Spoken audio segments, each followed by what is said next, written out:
The heist is the most significant main job in Cyberpunk's first act, the majority of which takes place at Konpeki Plaza.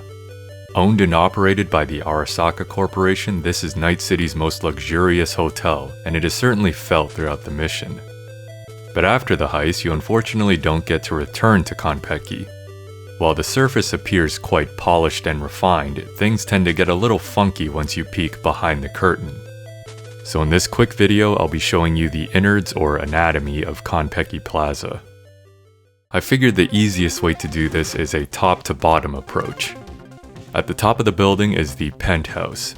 There's a lot of rain and fog coated around it that exists even outside of the mission. But in case you ever wondered if it is actually at the top of the building, it is. According to the game, this is floor 100, although the scale might be a bit out of whack. Then below the penthouse, you'll see a floor with a balcony. This is where you and Jackie end up after jumping from the penthouse and crashing through the roof. You can actually see the part of the roof that they crashed through. So this floor is where a big chunk of the mission is played. According to the game, it's floor 98, or the conference rooms floor. Descending down the building, you can spot another rendered floor at the next balcony. This is where V and Jackie's hotel room is, the Lapis Lazuli suite, and the receptionist says it is floor 42. If we zoom out all the way, it is pretty damn high up there. I'd say maybe a little more than halfway up the building. Also at this altitude in the building is the most interesting find here, which is where all the rooms are when you first toggle the camera feed while controlling the flathead. They are all stacked on top of each other and don't appear to be in order. The camera scrolls automatically, and I believe this is the order that it cycles in.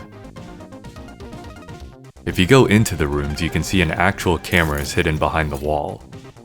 Also on one side of the stack is the vent room that you have to move the flathead through. I thought it was weird that the security room with the netrunner wasn't here since everything else was. But then I realized that this is where it would be, only most of the room has despawned. A few of the props were left behind, such as a few computers and the interactive bits from the mission. I'm assuming the full room is only spawned during the heist itself. Then there's nothing until the ground floor, or lobby and reception area. And underneath that is the garage. Even though the garage is sealed off, it surprisingly has a ton of cars in it, including a Delamain cab. Aside from that, most of Konpeki's interior is hollow, but you may find some oddly placed rooms or hallways. These were likely either abandoned or created to fill some space or to help sell the grandeur when glancing out of the hotel windows. For example, on floor 42, there is an inaccessible hallway on the opposite side of the building. There's also a hidden room around the 98th floor. I believe it is accessible during the mission, but may require a bit of parkour to get towards.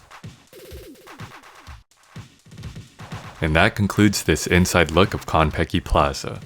I guess the biggest surprise is that the floors are actually rendered where you'd expect them to be. Hopefully you found this interesting and let me know if there's anything else you'd like to see covered. That does it for this video, thanks for watching.